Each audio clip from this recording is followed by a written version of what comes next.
প্রকৌশলী অধিকার আন্দোলনের ব্যানারে কিছু বিএসসি ডিগ্রিধারী শিক্ষার্থীরা শাহবাগে মব সৃষ্টি করে 3 দফা অযৌক্তিক দাবি বাস্তবায়ন করার অপচেষ্টা করছে।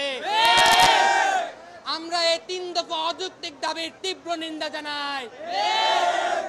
আমরা আরো দেখতে পাচ্ছি যে এই কিছু শিক্ষার্থীরা ফেসবুক সোশ্যাল মিডিয়াতে ডিপ্লোমা প্রকৌশলীদের নামে নানান ধরনের মিথ্যাচার করছে।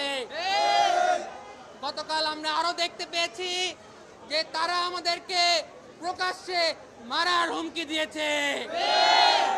আমরা এর তীব্র নিন্দা জানাই।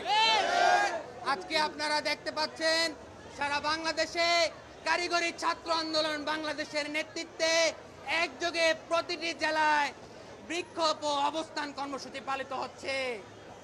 আমরা এই বিক্ষোভ ও অবস্থান কর্মসূচির মাধ্যমে আমরা আজকে 4 দফা দাবি উপস্থাপন করছি। আমাদের আজকের প্রথম দফা প্রকৌশলী অধিকার আন্দোলন কর্তৃক ডিপ্লোমা প্রকৌশলীদের প্রকাশ্যে গুলি করা ও জবাই করে হত্যার হুমকি প্রদানকারীদের সর্বোচ্চ শাস্তি নিশ্চিত করতে হবে।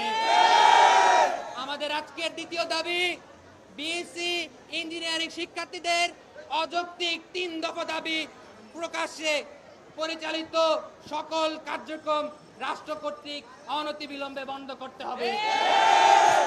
আমাদের আজকে 3 নম্বর দাবি কারিগরি ছাত্র আন্দোলন বাংলাদেশের উত্থাপিত যৌক্তিক 6 দফা দাবির রূপরেখা ও সুপারিশ অনুযায়ী পূর্ণাঙ্গ বাস্তবায়ন করতে হবে। আমাদের আজকের সর্বশেষ 4 নম্বর দাবি ইঞ্জিনিয়ারিং 1 চ্যানেল এডুকেশন সিস্টেম চালু করতে হবে। আমরা আজকে যে দাবিগুলো উপস্থাপন করছি এগুলো যে শুধু আমাদের স্বাস্থ্য সংশ্লিষ্ট এরকম নয়। আমরা দেশের উন্নয়ন চাই, আমরা কারিগরি শিক্ষার উন্নয়ন চাই এবং আমরা পলিটেকনিক শিক্ষার্থীরা অন্তর্বর্তীকালীন সরকারকে সর্বোচ্চ সহযোগিতা করতে চাই।